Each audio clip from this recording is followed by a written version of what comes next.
Welcome to Full Frontal. I am Samantha B. You may have missed it, but this week was an amazing one for women, opening doors by closing doors. What Meghan Markle just did has some people stunned. It's a pretty common practice for most of us, but apparently not so for a royal.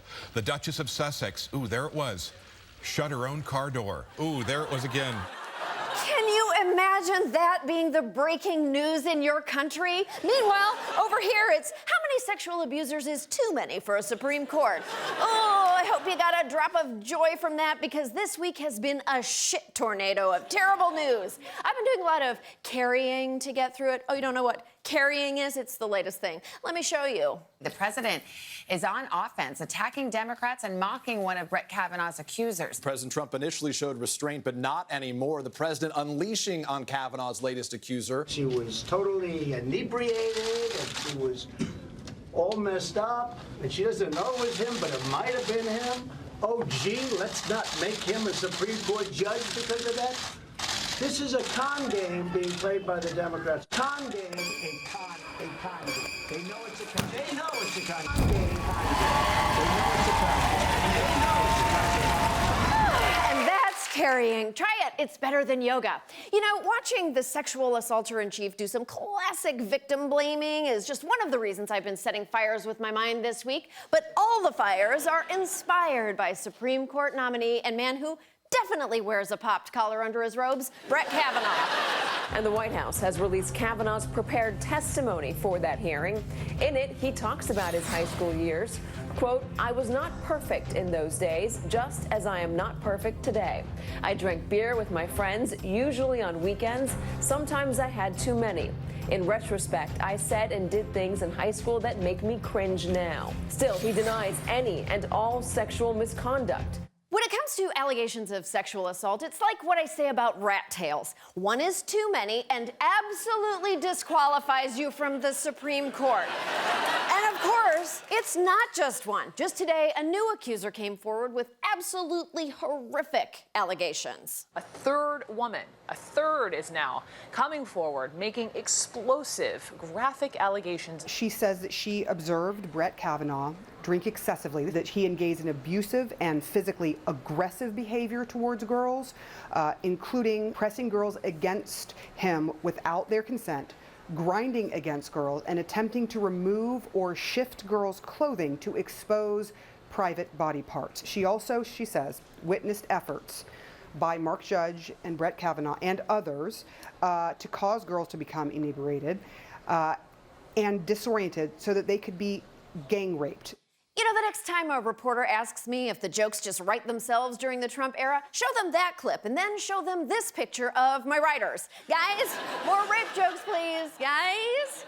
Of course, when the GOP heard the latest accusation, they immediately withdrew Kavanaugh's nomination. I'm just kidding with you.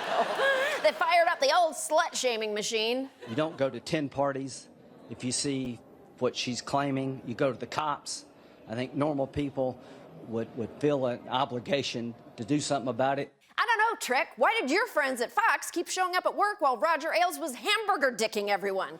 That is after a second accuser, Deborah Ramirez, came forward with allegations against Kavanaugh this weekend. One of Kavanaugh's classmates at Yale, Ramirez, telling The New Yorker when both she and Kavanaugh were freshmen, Kavanaugh exposed himself to her. She says she remembers Kavanaugh next to her pulling up his pants. Brett was laughing. I can still see his face.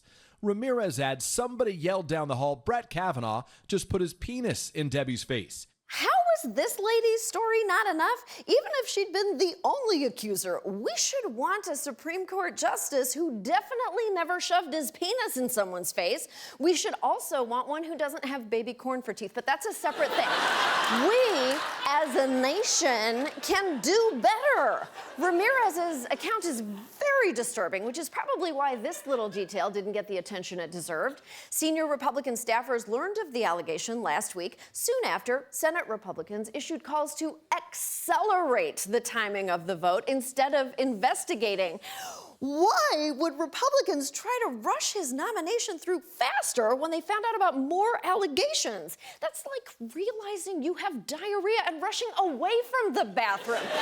It's not really the right analogy. I just really hope Mitch McConnell has diarrhea today.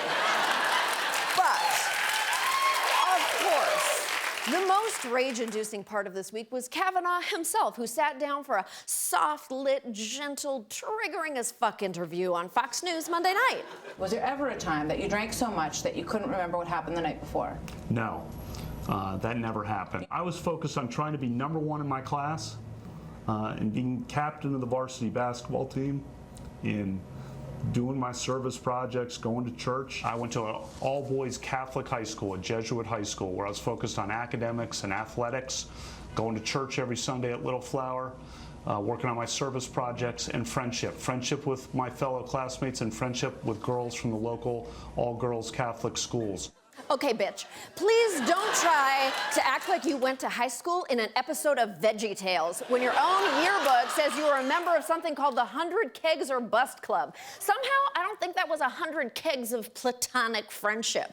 But Kavanaugh continues to maintain that he was the one teenage boy who was never cruel to women, and hey, he's got a list of 65 women to prove it. Well, actually, at least one of them is definitely not a supporter anymore, thanks to another yearbook revelation. So in this 1983 Georgetown Prep yearbook, you have 14 references to a young lady by the name of Renata. Judge Kavanaugh has a mention of being a quote-unquote Renata alumnus. Renata Schroeder was a young woman who attended a nearby Catholic school. She signed a petition, a letter of support for Judge Kavanaugh, along with about 64 other women who knew him during that era, attesting to his high character. She did not know about the yearbook photos until very recently. She was very offended and hurt. Some former classmates say the term is a veiled boast about sexual conquests by the young men listing her name. But a public relations representative said it merely alludes to, quote, innocent dates or dance partners.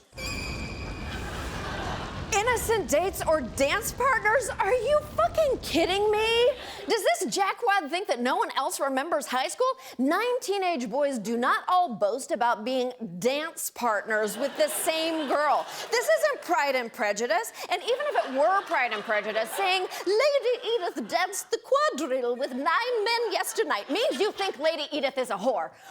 Whatever Kavanaugh did to women in high school and college, a great way to persuade us that he's not that guy anymore would be to stop gaslighting women now. As you can probably tell, I'm having a little trouble controlling my rage this week, and while it has its upsides... Sam, do you have a light? Thank you.